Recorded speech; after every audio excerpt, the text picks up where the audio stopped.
शुक्लांबरधरं विष्णुं शशिवर्णं चतुर्भुजं प्रसन्नवदनं ध्यायेत् सर्वविघ्नोपशान्तये. नारायण भगवान की जय. अधिक मास महात्म्य अध्याय 6. श्री गणेशाय नमः. नारायण मुनी म्हणाले, नारदा, दृढधन्वा राजाची कथा ऐक. पूर्वी हय्य देशाचा चित्रधर्मा नावाचा राजा होता.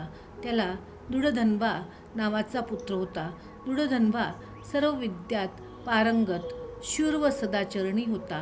तो मोठा झाला तोपर्यंत चित्रधर्मा राजाला विरक्ती उत्पन्न झाली व तो पुलह ऋषींच्या आश्रमात तपश्चर्येला निघून गेला.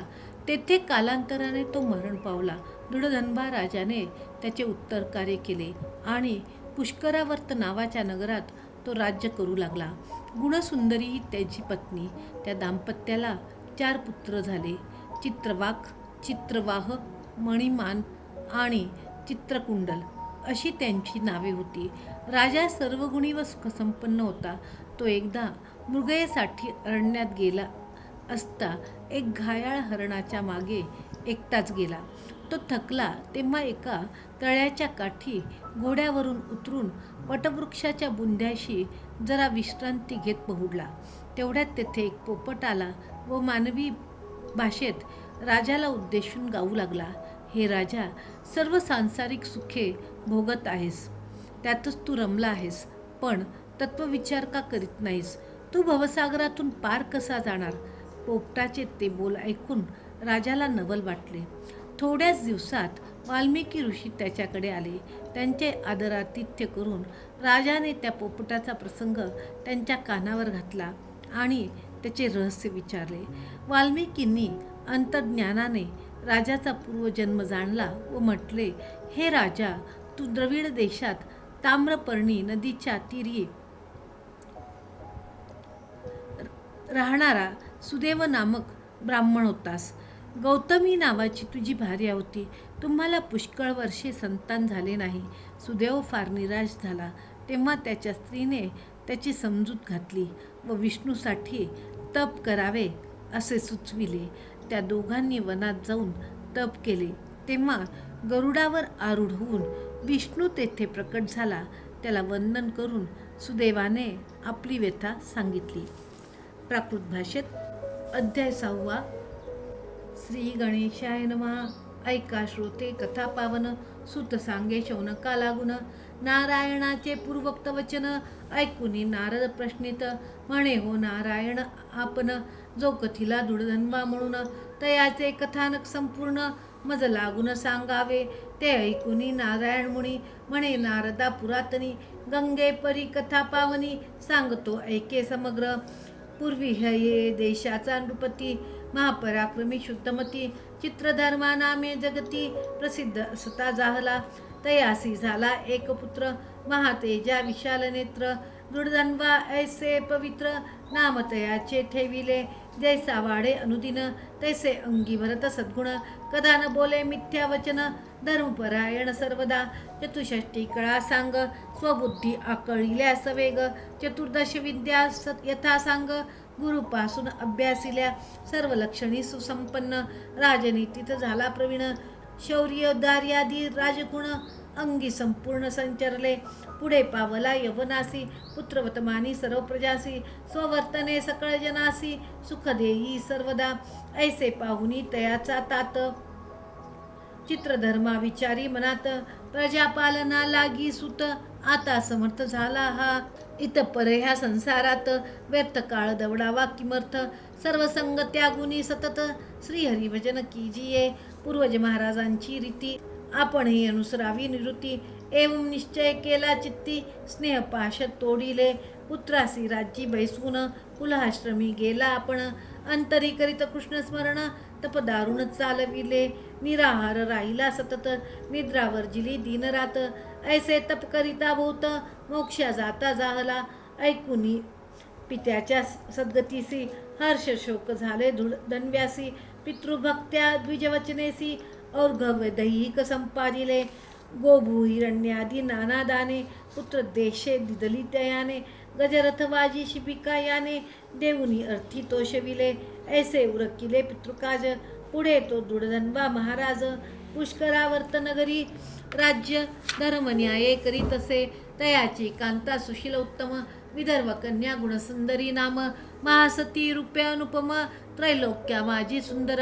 तिये पोटी दुर्धंड्यापासून सुंदर झाले चारनंदन. चित्रवाक चित्रवाह मणिमान आणि चित्रकुंड चतुर्थ. तैशीच चारुमती नामक पाचवी झाली कन्या एक. माता पित्रांसम समहिती सकळिक सर्व लक्षणी सुसंपन्न. ऐसे कुटुंब वाढले परिकर. स्वये तो राव रूपसुंदर. शांत दांत परमोदार प्रतापी शूर असुनिया. वेदांग वेत्ता सुजान धनुर्विद्येत कुशलपूर्ण. क्षमेविषयी पृथ्वी समान गांभीर्य जैसा सागर. साम्य विषयी पितामहस प्रसाद करता गिरीशा ऐसा. उग्रवीर्य कार्तवीर्य जैसा दिसे तैसा शत्रुसी. एक पत्नी व्रतधारी राघवा ऐसाच निर्धारी. शत्रुसंघ विदारण कारी जैसा दैत्यारी केवळ. सर्व राजे देती करभार चरण वंदिती वारंवार. कीर्ती ध्वज विराजे थोर शीतकर नभी जैसा. शुक्ल पक्षीचा जैसा हेमांश तैसे ऐश्वर्य वाढले विशेष. परी तो दुर्बुद्धी दासीस न करी स्पर्श कदापि. सुखानुभव घेत अनुदिनी तो एकदा रात्रीशयनी. निजला असता तयाचे मनी विचार ऐसा उद्भवला. हे माझे अतुल वैभव याचा कैसा झाला उद्भव. कवण्या पुण्याचा हा प्रभाव उदया सर्व आला असे. मी आजवरी जन्मा ठाई तपाचरण केले नाही. दान जप की होमादिकही सत्कर्म काही नाचरिले. तथापि हा भाग्योदय महान याचे कोण पुसावे कारण. ऐसे अंतरी करिता मनन रात्र संपूर्ण लोटली. ब्रह्ममूर्ती उठला राव नित्यकर्मे सारिली सर्व. नानादाने येऊनी अभिनव विप्रचरण वंदिले. मग अश्वावरी आरुढोनी मृगयार्थ गेला घोरवनी. सवे सेना चतुरंगिनी शस्त्रसन्नद धावली. निविड झाली वृक्ष विशाळ तेथे पातला तो नृपाळ. नरांचा ऐकुनी पायचळ पशु पळत चालले. परिरायाचे चुकसंधान बाण सोडी मर्मरक्षुन लक्षुन. व्याघ्रवराह गवे हरिण असंख्य मारून पाडित. तो एक मोठा हरिण देखिला राय तीक्ष्ण बाणे विंदिला. परीतून न पडता त्या शराला घेऊन पळाला वनांतरी. तद्रक्तबिंदू गेले पडत तोची मार्ग अनुलक्षित.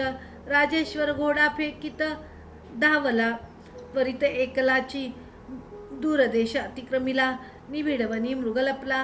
राये सर्वत्र धुंडाळीला परी कोठे सापडेना. माध्याना आला सूर्यदेव आतपे तापले अंग सर्व. कासावीस झाला जीव तृष्याभूत लागली. सवे नाही सेवक कोणी स्वयेची राव शोधी पाणी. तव त्या वनी सागरावाणी सरोवर मोठे देखिले. तेथे जाऊन या तत्क्षण यथेच केले उदकपान. आणि अश्वासही जळ पाजून तिरी घेऊन ठाकला. तो तेथे गगनचुंबित वटवृक्ष देखिला विस्तृत. जयाची छाया परमाद्भुत घनदाट पसरलीसे. तेथे बांधून या अभ्यासी राजेंद्र बैसला छायेसी. तो सुंदर एक शुक पक्षी अवचित तेथे पातला. आणि मनुष्यवांचे अलौकिक रायासी संबोधिनी सुरेख. पुन्हा पुन्हा एकची श्लोक पडता झाला ऐसा की. श्लोक विद्यमाना तुल सुखम अलौक्यातिव भूतले. न चिंतयसी तत्वं तत्वं तत्कथं पारमेष्यसी. भूतळीच्या ऋष्य सुखासी अनुपम मुख्य ऐसे मानिसी. परी न विचारिता तत्वासी पार पावसी कैसा तू. ऐसा तो शुकोक्त श्लोक ऐकताची नरनायक. अंतरा माझी मोहरिक पाहुनी विचार करी की. हा शुक पक्षी वारंवार काय हे पद्य बोलतो मधुर. याचा अर्थ दुर्बोध फार. केवळ सार भरलेसे. श्रीकृष्ण सेवक परीक्षित निमग्न होता भवाप्तीत. तया सांगून या भागवत श्री शुकदेवे उद्धरिले. तया परिमज उद्धराया हा शुकरूपे व्यासतनय तनय सद्दोद्ध करता सदय. शुकची आला नसेल की त्याविन ऐशी कोठुनी बाणी. ऐसे राव विचारी मनी तो तेथे त्याची आली वाहिनी. कीरगुप्त झाला मग त्या सर्व सैन्यासहित. राजेंद्र आला स्वप्नपुराप्रत. परी किरांचे वाक्य स्मरत. न बोले किंचित कोणाशी कोणी काही पुशिले तथापि. तया उत्तर न दे कदापि. खानदान निद्रादी रूपी सकळ भोग त्यागिले आणि झाला भ्रामिस्थावाणी. ऐसे पाहुनी पट्टराणी गुणसुंदरी तया लागुनी. हस्त जोडुनी विनवित म्हणे हो मम प्राणनाथा. आजही ऐशी काय अवस्था तुम्हा नसता काही न्यूनता. आली खिन्नता कोठूनही खानपान सर्व त्यजून. ऐसे काधरिले ती मौन तुमची ही स्थिती विलोकून. मज दारुण दुःख होय तरी उठा उठा हो प्राणेश्वरा. मजवरी आता दया करा भोजन सारुण्या सत्वरा. काही बोला मजपाशी ऐसे तिने विनविले बहुत. परी रावण बोले किंचित शुकवाण्याचा विचार करीत. तैसाची निवांत बैसला राणीस झाले दुःख अपार. पुढे सुचेना काही विचार पतीचे चिंतेचे साचार. कारण काही समजेना तेने बहु तळमळे सती. असो ऐसा तू दुर्धनवान नृपती. विचार करीत असता पुढती काही काळ लोटला. पुढे एकदा वाल्मिकी ऋषी अवचित आला राजगृहासी. जेणे स्वये मधुर वाचेसी रामायण रचियेले. तया दुरुनी पाहता क्षण राव उठून धावला आपण. भक्तिभावे ऋषीचे चरण उभय हस्ती धरियेले. दंडवत केला नमस्कार अर्पिले सर्व पूजोपचार. परमासन देऊनी सुंदर ऋषीश्वर बैसविला. विप्रप्रा दक्षालन जीवन आनंदे केले श्रीधारण. स्वांकी घेऊनी मुनीचे चरण स्वकरी चुरित हळूहळू. शुकवाक्य मनी स्मरत मधुरवाणी राजा बोलत. हे भगवन मुने मी सांप्रत कृतकृत्य खचित झालो. माझे जन्म सफळ झाले सर्व अर्थ आज लावले. श्रुत्राधिकही आज वहिले फळासी आले साचार. जगत पावन पावन आपण तई मज हे दिसले दर्शन. तस्मात मी महाभाग्यवान काय वर्णन करू आता.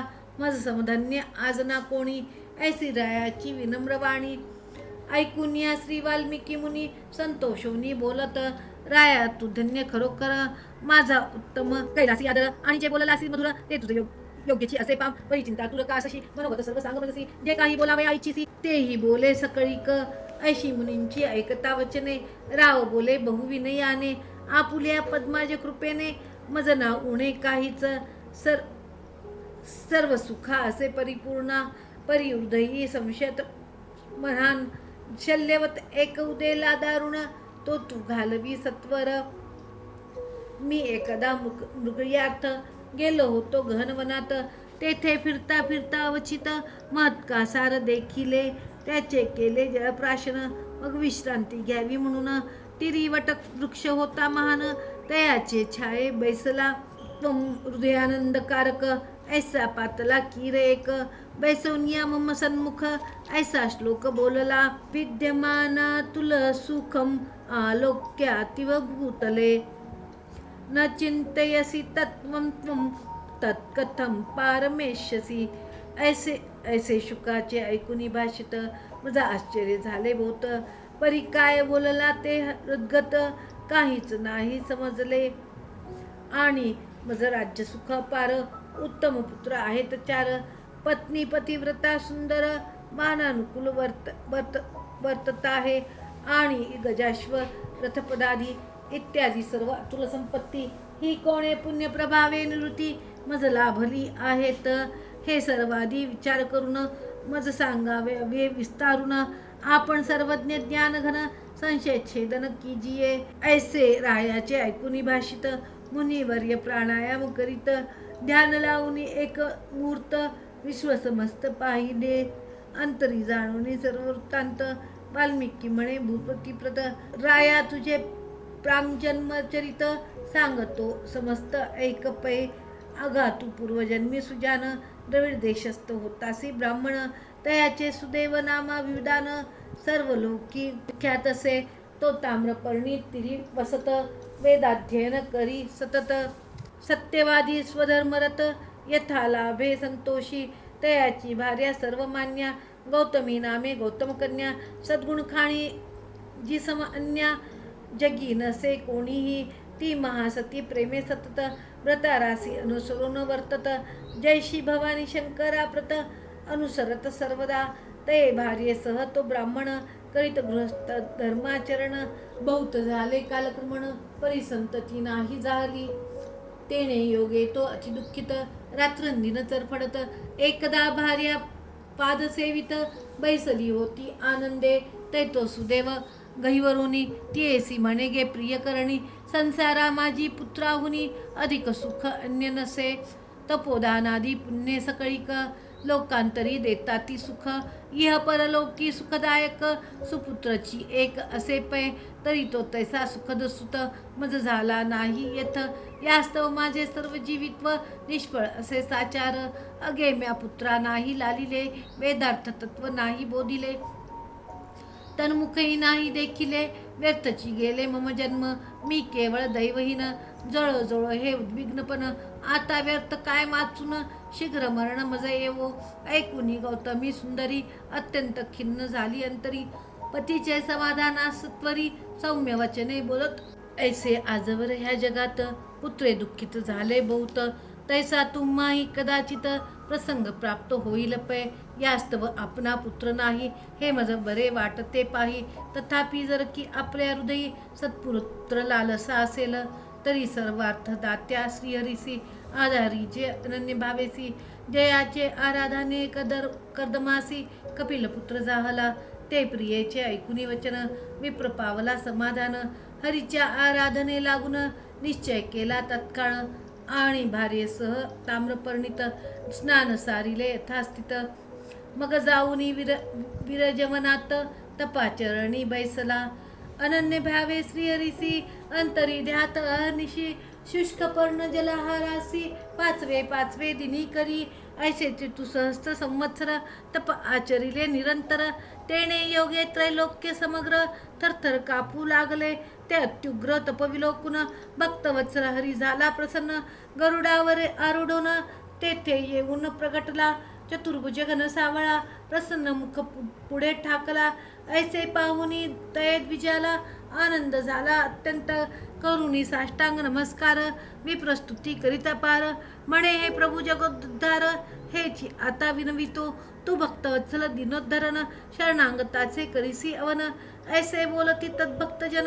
म्हणून शरण आलो असे तरी दयाळा कृपा करी रक्षी रक्षी मज सत्वरी बुडतो दुःख सागरी शीघ्र उद्धरी दयार्णवा ऐसे विनमुनिया भूत सुदेव द्विज स्वस्त्री सहित भगवंता पुढे जोडून हात उभा निवांत राहिला एवं श्री वाल्मिकी मुनींनी कथिले दुर्दंव्या लागुनी ऐसे श्री नारायण मुनी नारदासी कथिते झाले इति श्री अधिकमास महात्म्य सार बृहद नारदीय पद्माधार सज्जन श्रोते ऐकोत चतुर षष्ठाध्याय गोडा इति षष्ठोध्याय नारायण भगवान की जय।